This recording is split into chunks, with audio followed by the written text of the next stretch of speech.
Okay. Good morning and welcome to the Keep Middlesex Moving webinar series. I am Christina Fowler and I will be managing this Zoom call.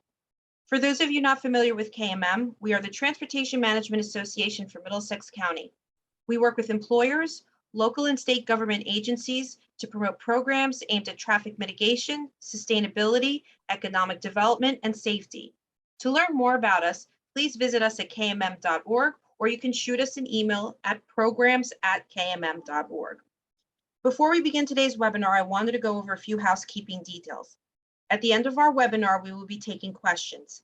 To ask a question, please use the Q&A feature on your screens. If you are tuning in from Facebook, please place your questions in the comments. This webinar will be recorded and can be sent to you at your request. I'm now going to turn it over to Bill Neary, our Executive Director. Thank you, Christina. Most important thing we think about in our daily lives is our personal safety. And we're very fortunate today to have Bob Gaydosh, the Director of Highway, from the Division of Highway Safety for the state of New Jersey. Bob has 25 years experience working with highway safety and highway traffic issues for the state. When you look at the programs that they have, I think his experience will make it a much safer place. We're working toward a vision zero of fatalities in the state of New Jersey. It's a lofty goal. The idea, of course, is to reduce significantly the number, because as we go through this program, you're going to see that we have some issues that New Jersey is facing, and they're facing head on. But Bob has also been he's actually worked coordinating with the Click It or Ticket campaign, which I'm sure we're all aware of with the seatbelt legislation and seatbelt enforcement. So Bob, wealth of experience, and also at the same time has a very understanding of how the state of New Jersey does keep moving and how we have to make sure we keep it moving safely for pedestrians and cars and drivers. So without further ado, Bob Gaydosh, welcome to Keep Middlesex Moving's webinar.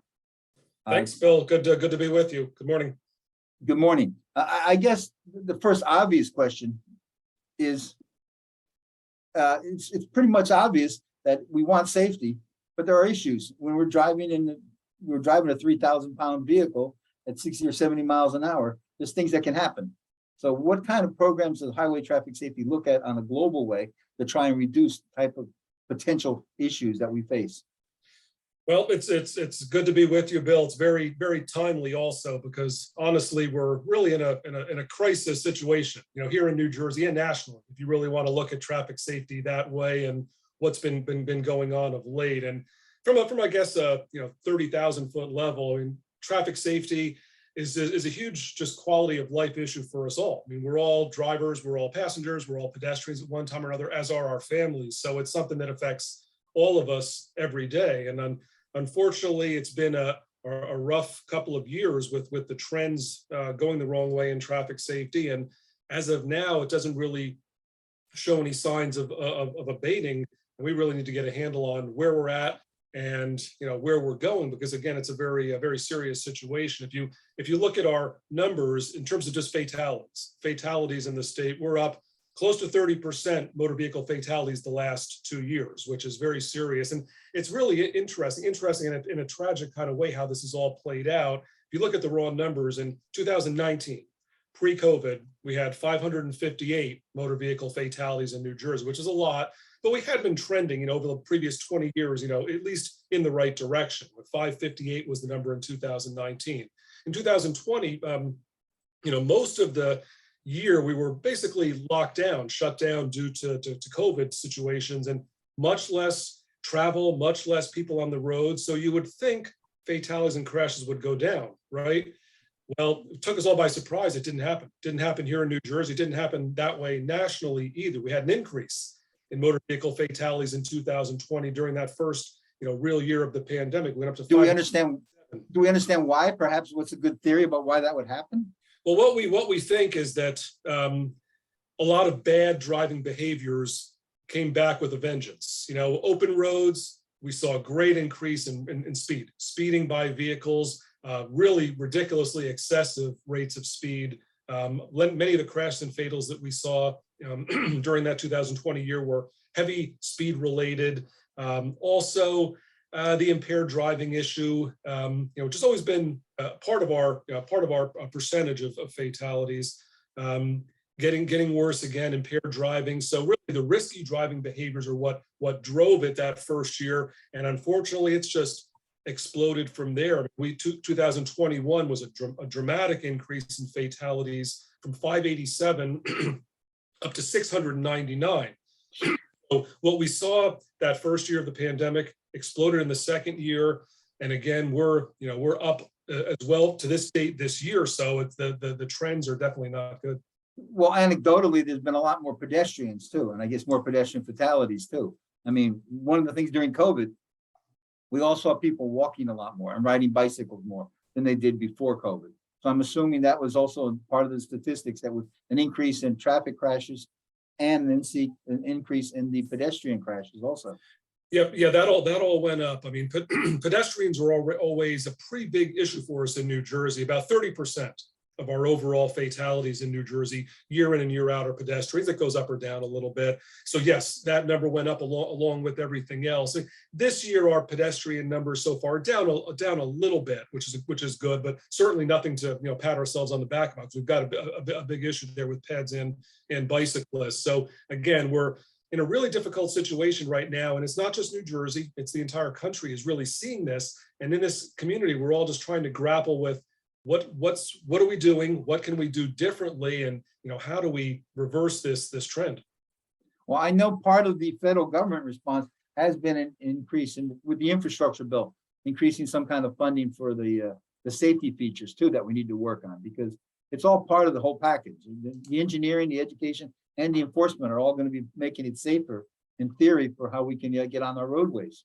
So I think Absolutely. those are good signs.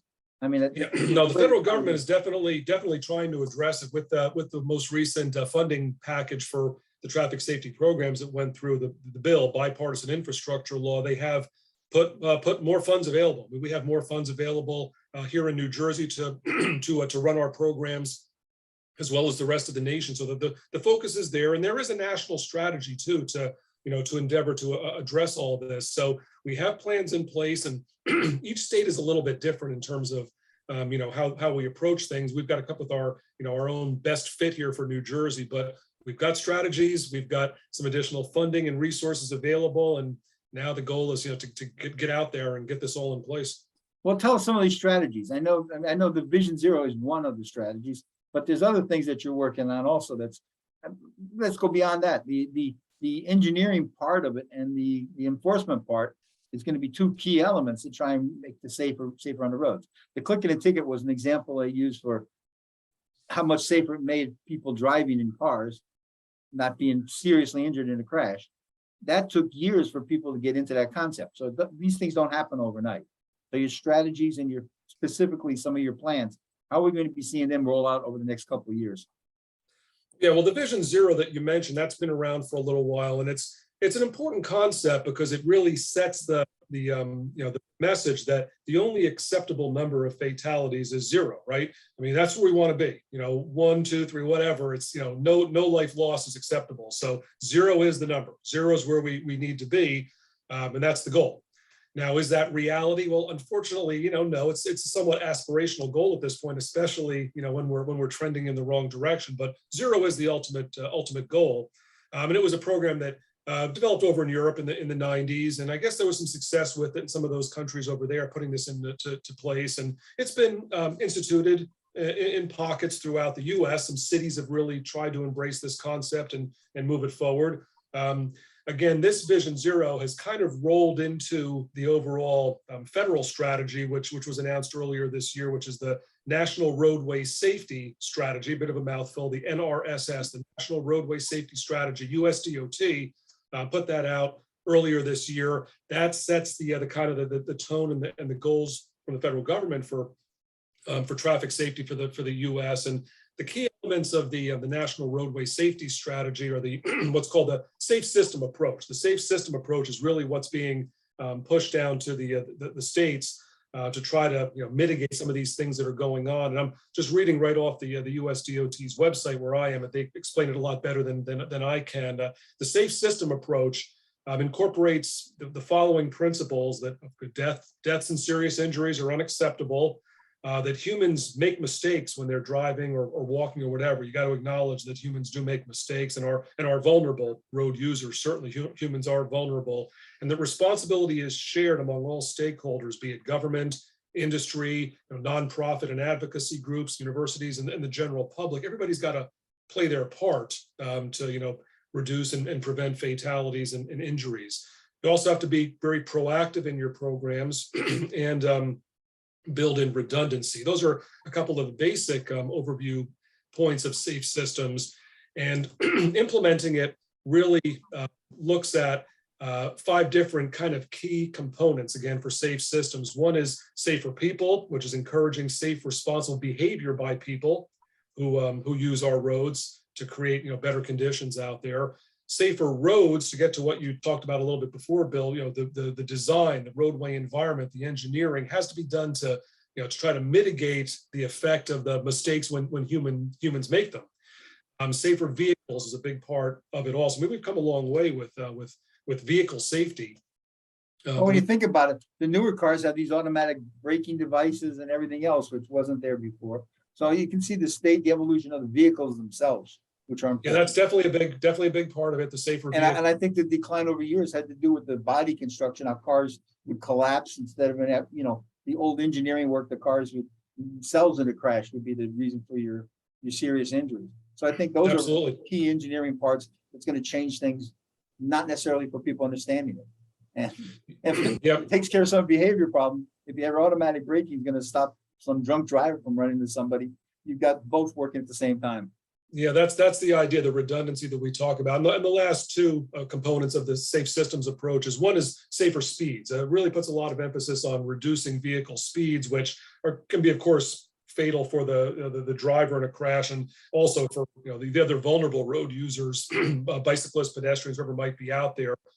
High speeds are potentially deadly for them as well. And then we're putting some renewed emphasis also on the emergency medical services and the post-crash care, which was a real focus years ago. We kind of got away from it a little bit. It's always been important, but not as much of a focus. Now that's coming back into to the mix more so, the post-crash care, the emergency care that folks can get following a crash. So those are the safe system kind of broad concepts. So we get that, but again, as I said, it's up to each state, whatever, and then even driving it down to the local levels to really put the specific programs that can put that sort of umbrella policy into action. Well, here in the TMA world, obviously we do a lot with pedestrian and bicycle safety, but also with road safety in general. And like you talk about, speed does cause serious crashes. But statistically, the turnpike with the highest speeds in New Jersey probably has one of the highest safety records for the number of vehicles, number of miles traveled. So a lot of the serious crashes are the people going 45 miles an hour in their neighborhood instead of 25 in the local streets. And that's where bicycles, pedestrians, and vehicles run stop signs and cause all kinds of crashes. So the people who are thinking about speed don't think of 80 miles an hour as much as you can think about 50 miles an hour in the wrong place. I think that's really some of the statistics that is going to be part of the enforcement part that's so critical, the local jurisdictions. Well, that's where it starts for sure. Yeah, so there's a number of things that have played into where we are. We talked about the risky driving behaviors, the speed, which have really reemerged in recent years, and it's kind of craziness what's going on out on the roads. But one other thing that I would like to touch on that we feel is a huge part of the situation is a dramatic reduction in enforcement. The police traffic safety enforcement has declined dramatically the last couple of years, and enforcement's always been a big part of traffic safety. You need to have that element to change behaviors and to just really reinforce these programs. And unfortunately, that's dramatically declined the enforcement, and the crashes and fatals have gone up. And we certainly don't think it's a coincidence. Is this the famous home rule battle also that takes place in property tax relief and stuff, where the police have to use their limited number of funding for local police to put them in different directions instead of just enforcement? I mean, the police departments aren't growing necessarily.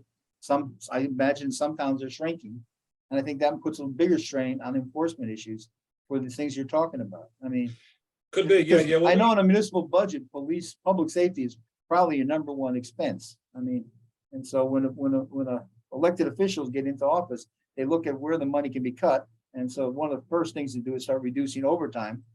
And that reduces the amount of people on the cops on the road. It's the whole cycle thing that you have to worry about.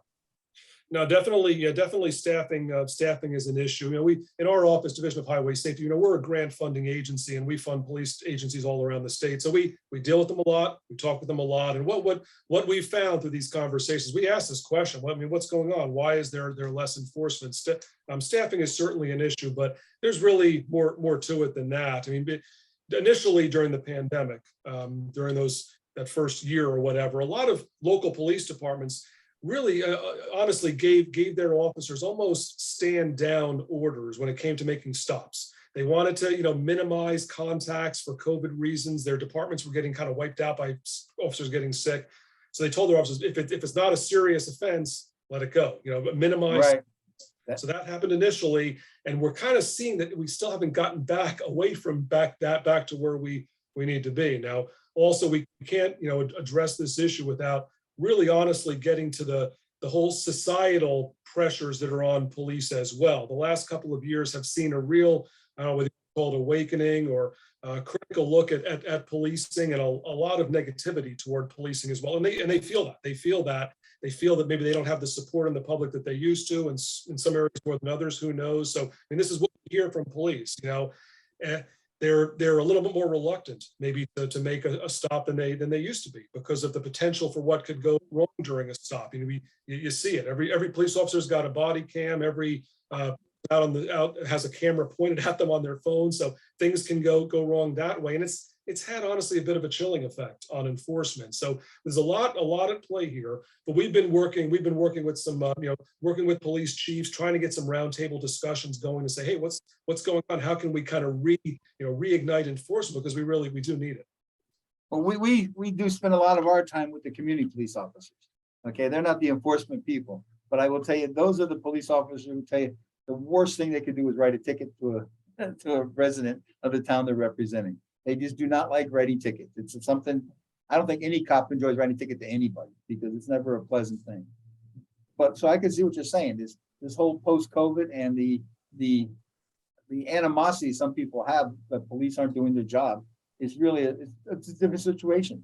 And these cops are out there. They're doing a good job, but it's not easy to enforce some of the other things when there's other issues that are even bigger right now. And this is a big issue. If we had a disease that killed 50,000 Americans a year, we would be attacking it in a whole different kind of way. So this is a global type of situation you're working on. I think that's a good part to work on. And I'm glad the Highway Traffic Safety understands that. I think your director is a former state police officer too, right? Correct. Yes. So Eric works very hard with the police department. Sure does. We've got a lot of interesting things going on for the president for the upcoming year. I'll highlight one or two quick. A lot of everything we do really is based on data. We've got to have good data. You have to know what's going on, where are the problems, who's being affected by crashes, and that's where you put your resources, your programs.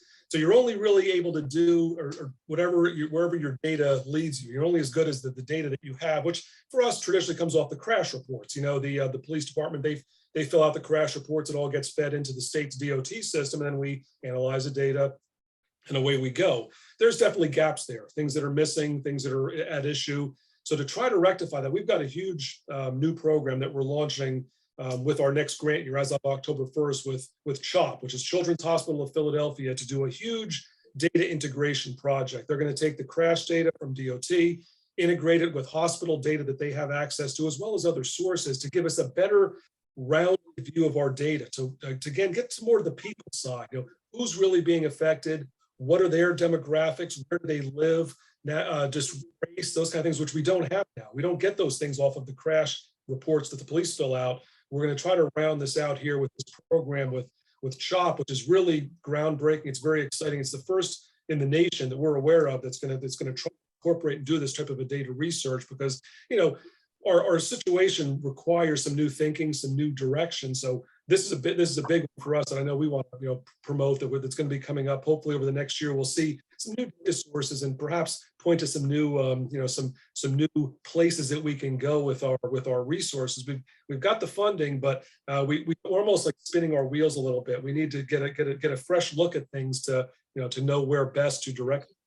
Well, the holistic type of thing, we do a distracted driving program, and it's pretty graphic, it's pretty serious and pretty local. We have some photos of young people who got involved in fatal crashes.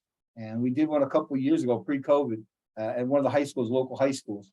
And when we showed the pictures of some of the children who got killed in crashes, it turned out the teacher who was sponsoring this for the assembly was a neighbor of some of these kids. And the emotional part, I mean, she just totally broke down. And of course, that brought everything, the whole assembly into focus. Those are the kind of emotional connections that people need to see also. Just a crash is a fatal thing, but at the same time, it affects so many other people. Even, I mean, first responders who go to an ambulance at a crash, or a police officer who has to respond to it. It hurts. It hurts a lot to see these type of things. So I'm glad you're doing it. You mentioned something about the Rowan study too, which I think is very interesting, that they're going to be doing a real-time evaluation. Can you tell us a little about the Rowan study? Absolutely, right. Yeah, Rowan, they've got a fantastic program. We've been partnering with them the last couple of years to use video technology. They started with a distracted driving study. They basically set up cameras on vehicles and they drove the highways. And these cameras would take video of what was going on in the cars as they passed on either side.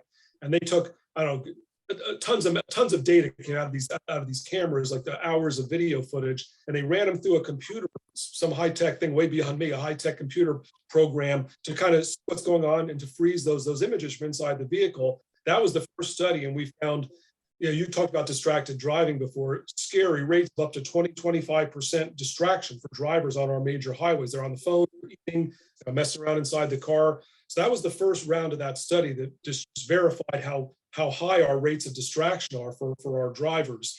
They've branched out with the video studies. They're doing some seatbelt studies for us to go beyond what we're able to do in our regular annual survey. Rear seatbelt study, we see that rear seatbelt usage is much lower than front seatbelt usage. That's kind of the latest Rowan study, and the new we call them backside bullets. Yep, that's it. That's it exactly. Yeah, it's at least 20 to 30% less usage in the rear seat. The Rowan data is verifying that.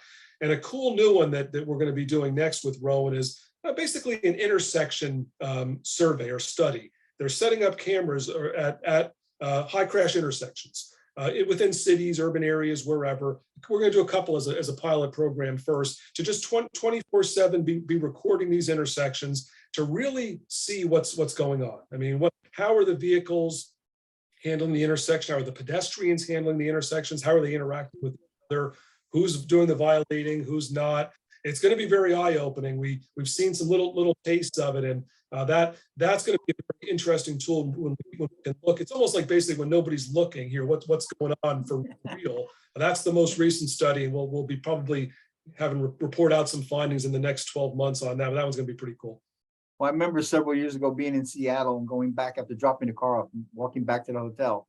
And I got to an intersection in Seattle, and there was a couple waiting at the light that says walk and don't walk, right? There wasn't a car in either direction for miles along. And they just stood there and waited for the walk sign to light up. And me from New Jersey thought that's ridiculous. I crossed the street in front of the don't walk sign, and I can almost hear them whispering behind me because the West Coast is ahead of us with those kind of regulations. And at the same time, the enforcement's occurred for years. But in New Jersey here, we're developing a problem where pedestrians do have the right of way in certain circumstances. They are taking advantage of the fact that they have the right of way and forgetting to look for cars coming. They're forgetting or don't even care. They're just assuming they can walk into an intersection safely. And that's an issue that I'm sure your study is going to show a lot more of that videotape than you want to see. Mm-hmm. Yeah, no doubt. I mean, pedestrians, obviously, they have the right of way in the crosswalks, and vehicles must stop for pedestrians. But I mean, there's, again, it's a shared responsibility all around. The pedestrians, they, just need to be aware, and vehicles have certainly need to do their part. So again, that's an ongoing issue. And you're right. With the safety attitude toward pedestrians here and by the pedestrians here in Jersey is a little different than some other parts of the country. That's kind of our safety program with pedestrian safety. And we say, yes, you may have the right of way. If the car hits you, you might get a ticket. You might be in much worse shape than that. So I mean, understanding that those are the shared responsibility, I think, share the road. Here in New Brunswick, Rutgers now has to share scooters also, which is going to be an interesting thing to study that as that goes on. So far, I don't think it's been a major issue, but I do see scooters all over town. I see people on them. We don't know where that's going to go either. I mean, we want to be able to develop strategies where people don't have to drive all the time, but scooters and bike sharing and everything else creates a whole different issue for the roads. The road users aren't just the cars. Yep. The only other thing I'll mention, we're always trying to raise awareness. We have a couple of major media campaigns that we have been running that are in the works for the upcoming year. Focusing on driver distraction is huge. We have a big campaign that we do statewide on that, and also the impaired driving issue. As you know, we have legalized marijuana here in New Jersey, and we're closely watching that issue with the knowledge that states have previously, some of the states out west legalized marijuana, saw an increase in the subsequent years in their impaired driving crashes and fatalities. So we're concerned about that. We're going to see how that goes in New Jersey. It's unfortunate. We don't need anything else kind of crazy thrown into the mix where we are already, but we're closely monitoring that. We're doing what we can. We're working with the CRC, the Cannabis Regulatory Commission of the state, to get educational material into these new dispensaries as they open on impaired driving. So on top of that, also, but that issue in itself is a concerning one also. Well, technologically, we have a breathalyzer. We don't have the marijuana use test yet, and that's going to be an issue. How do we tell if somebody's impaired driving from marijuana? We don't really have the real test. I mean, we have the educated guess of the police officers, but that doesn't necessarily going to hold up in court all the time. It's going to be an issue. Yeah, well, the good news is on that is, and this is just breaking news within the last couple of weeks, we have the drug recognition experts, which are the police that are trained to do the test of the impaired driver who is not impaired by alcohol that we suspect are impaired by drugs. It's a medical series of tests that the police officer does. That just within the last couple of weeks, the DRE program in New Jersey was validated in court. A special master who'd been assigned to look at the situation ruled that the DRE program is valid, it's good science, it can move forward in New Jersey. So we're in good shape there. It's still pending a final state Supreme Court ruling on it, but we like where we are with the DRE program. It's critical because that is how we detect the impaired drivers who are on drugs, not alcohol. So definite thumbs up for that. The DRE program has been hopefully validated in New Jersey, and that's what we're going to be relying on moving forward. I hope so. Yeah, I think we have to look at the whole thing, like you said, globally. I want to thank you for joining us today. Christina, did we get any questions that came in? No, we don't have any questions, but we are going to be keeping this live on our Facebook page. So if anyone is watching, they can put their comments in the Facebook comments and we will forward them to Bob, and then we'll share Bob's responses with you. I think the ironic part about technology, of course, is before I started the session here, I made sure I had my cell phone turned off. Then my regular phone call gets in the middle of the conversation. So I'm sorry for that interruption. But Bob, thank you so much for joining us. I think your wealth of experience and your wealth of talent is going to make it a lot safer for New Jersey. I congratulate your division on the things they're working on. We're here as part of the team. You know that. There's 8 TMAs like us in New Jersey. You've supported us in the various programs throughout the year. And we're going to continue working with it. We're looking forward to it. I'll give you the final say if there's anything you wanted to add that I didn't cover. No, thank you very much for the opportunity. As I said, it's a critical time in traffic safety, so it's great to be able to come on and talk with you about it. And as you said, we're all in this together. We're all part of the team in any way that we can, support your work and what anybody out there wants to do to help this issue. We're there for you folks for sure. Thank you so much. Thank you, Bob. Thank you, everyone. Take care.